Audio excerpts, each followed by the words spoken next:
Why the United States is ready to risk a NATO war.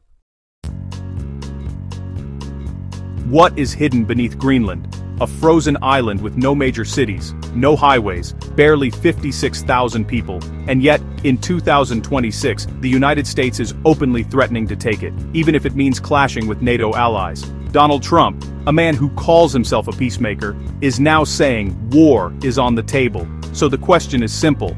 Why does America want Greenland so badly? Why is Denmark, a NATO country, warning it will defend Greenland with military force? And if the United States and Denmark ever collide, what happens to NATO itself? Because this is not just about an island. This is about power, resources, and control of the future. Welcome to Talk Maniac. Let's break this down clearly, calmly, and completely.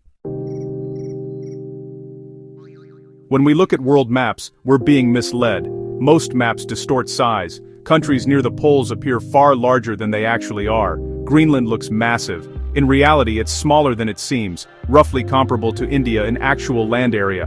But its location is what matters. Greenland sits near the Arctic Circle, close to the North Pole. This region receives sunlight at a sharp angle, which is why it remains brutally cold. For millions of years, Greenland has been buried under ice. In some areas, that ice is 2 to 3 kilometers thick. Estimates suggest Greenland holds over 2.1 million cubic kilometers of ice. The weight is so extreme that parts of the island's landmass have sunk below sea level. And under that ice lies the real reason Greenland matters. Greenland's story starts with the Vikings. Around the year 1000, Norse explorers, ancestors of modern Danes, settled the island. They stayed for centuries, then vanished due to harsh climate conditions. After that, Inuit populations became the dominant inhabitants. In 1721, Denmark formally reclaimed Greenland during the European colonial era. From that point onward, Greenland became a Danish territory. But this history is not clean. Denmark enforced harsh assimilation policies. Children were taken to Denmark. Women were subjected to forced birth control procedures. These scars still exist in Greenlandic society. So, back in 1979, Denmark granted Greenland self-rule. These days, Greenland actually has its own parliament, its own prime minister, and control over most domestic affairs. But foreign policy and defense, those still remain under Danish control. There's also a constitutional provision that's pretty interesting. Greenland can actually vote for independence at any time. So, why hasn't it? Well, honestly, because independence costs money. Greenland's climate makes large-scale development almost impossible. There aren't any proper road networks connecting its cities. Transport mostly happens by plane, ship, or, yeah, even dog sled. Denmark provides about $500 million each year in financial support, which covers roughly 1/5 of Greenland's total budget. If Greenland were to leave Denmark, that support would just disappear overnight. And on top of that, Denmark also provides military protection through NATO. Greenland's own defenses are minimal, just a few hundred personnel, 4 helicopters, and 4 patrol ships. That's it. If the United States wanted to occupy Greenland militarily, it could probably do so within hours. And here's the irony. Denmark already gave the US permission decades ago to operate freely in Greenland. This is not a new obsession. Back in 1868, US Secretary of State William Seward actually tried to buy Greenland and Iceland from Denmark. The goal really was to put strategic pressure on British-controlled Canada. But Congress rejected the idea.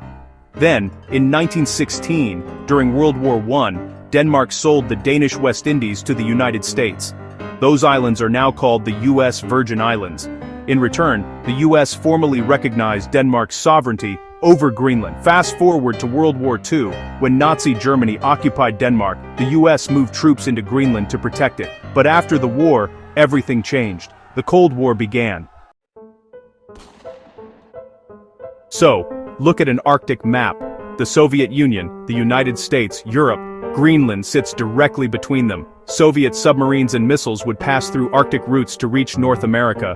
Greenland basically became America's early warning system. In 1946, the US offered Denmark $100 million to buy Greenland, but Denmark refused. Instead, they signed an agreement. The US could build military bases, conduct mining, and operate freely with permission.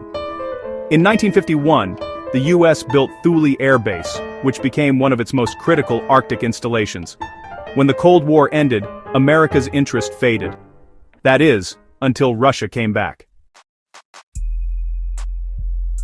In 2014, Russia annexed Crimea. Then, Russia reactivated Arctic naval bases. After the Ukraine war in 2022, the US just stopped taking chances. There's this one critical choke point called the Guyuk Gap, the Greenland-Iceland-UK passage. Any Russian submarine entering the Atlantic must pass through it. Control Greenland, and you basically control the North Atlantic. But China also entered the picture. Chinese firms actually tried to build airports in Greenland, but under US pressure those deals were cancelled. And there's more.